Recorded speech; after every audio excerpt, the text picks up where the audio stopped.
Eyes up river, Joe. Eyes up river. When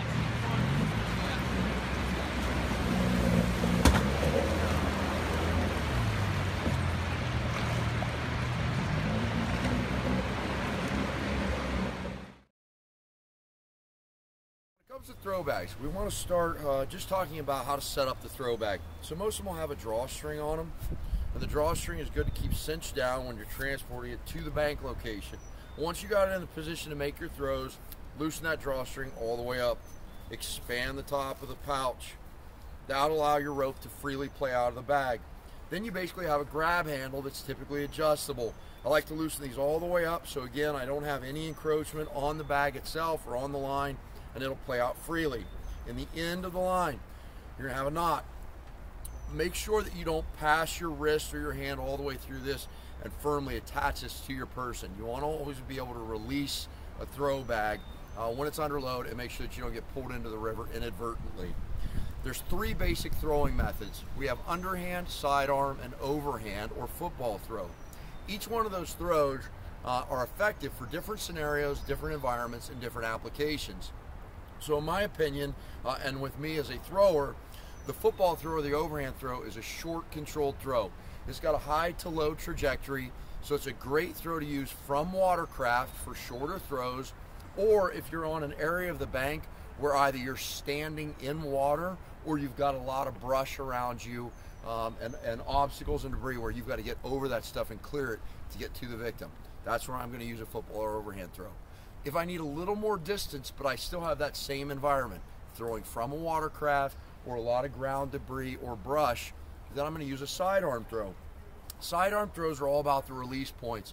So you get a high side arc, and you got to make sure that when you release the bag, it's on a good angle going towards the victim. When we're throwing at victims coming down current, we want to try and throw right at them. Don't try and lead them. If you end up upriver from them a little bit, it's not the end of the world, because typically the bag is going to travel faster than the victim, and it's going to end up at the victim. You can also always coach a victim to stay in that defensive swimming position and backpedal hard or kick hard to kind of hold position, let that bag catch up to them. Conversely, if you try to lead them, excuse me, if you try to lead them and the bag ends up downriver from them, they're going to try and chase the bag, which is going to put them into a forward aggressive downward river swim, and that's one of the most hazardous swim positions we can stay in. So avoid that. Make the victim your target. The last throw application is an underhand throw. For underhand throws, we need to be able to have low clearance and be able to freely swing that bag. Again, release point is everything. You don't want to get a real high arc on the bag unless you have to clear something. The higher up the bag gets in the air, the longer it takes to get to the victim, the more the wind can shift it off target, so on and so forth. So nice low trajectory when you release it. Our objective is to always get the bag past the victim and have the rope basically end up right on top of the victim. The next thing we want to discuss is what we do, how we coach the victim through securing the rope. We're big advocates of encouraging people to tell the victim to take the rope and put it on their inside shoulder, meaning the shoulder that is closest towards the middle of the river, not the bank. If you lock in on the bank shoulder and you've got really significant current, the first thing that will happen is typically the victim will roll over. They'll end up on their bellies and they'll take a face full of water. That's a bad position to put your victims in. The opposite of that is coaching them to put it on that inside river shoulder, or the shoulder towards the middle of the river.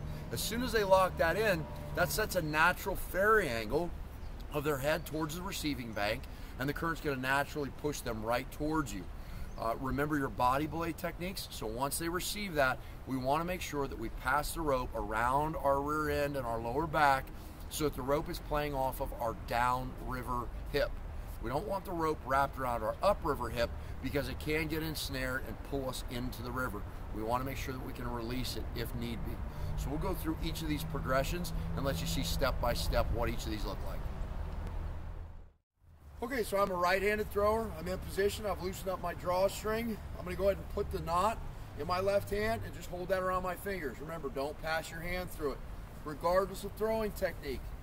Overhand, sidearm, or underhand, as soon as I send that bag, I want to immediately pass this rope behind me so that the rope is on my downriver hip and control the belay from here.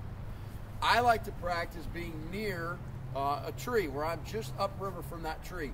So if I get a significant load on this boat and I don't want to lose that victim or lose whatever's holding on to the end of the rope, I can use that tree as a secondary friction element by just simply progressing down to that tree and letting the rope pass around the tree. That's an especially effective technique if I'm throwing in the water. So if we're in a flood-like state and I'm 6 feet out in the water, I've got water up to my waist, I'm not going to be very effective at body belaying. It's really important that I be just upriver from a fixed point to go ahead and get that point of friction and be able to manage that victim as they come in. So Doug's going to go ahead and navigate down river, and we'll do each one of our throws. We'll start with a short controlled football throw. Go ahead, Doug.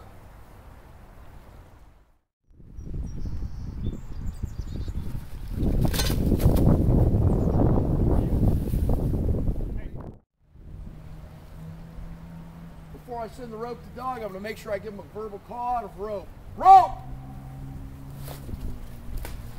Doug's going to lock that in, pass that around to my downriver hip, get a good seated position. If I start to lose footing, I'm simply going to sit down.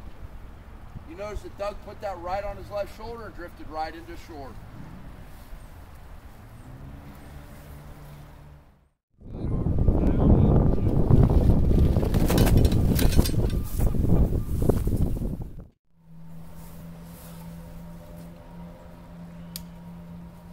Same sequence. Next throw is going to be a sidearm throw. So this would imply I've got some debris that I want to try and clear. It's a little harder to be accurate with the sidearm, but I can get more velocity, more distance than I can with an overhand throw. Go ahead, Doug.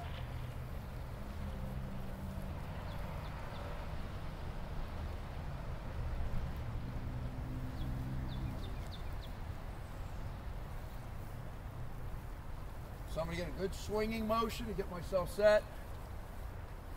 Rope! Right across him, get it in my body blade, put it on your left shoulder.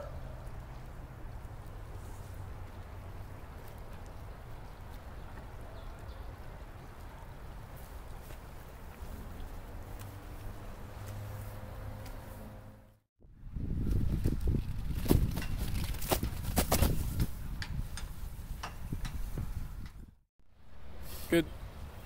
Last one's the underhand throw. Underhand is typically where we're going to get our greatest distance and be the most accurate. You just got to make sure you don't sky it. A lot of guys will send it straight up in the air. So just think about it. Again, same throwing motion.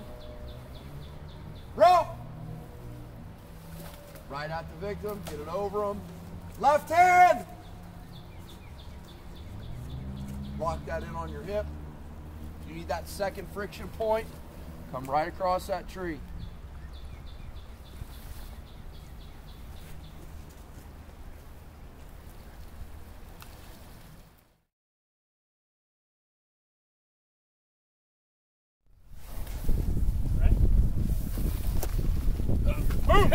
Rock!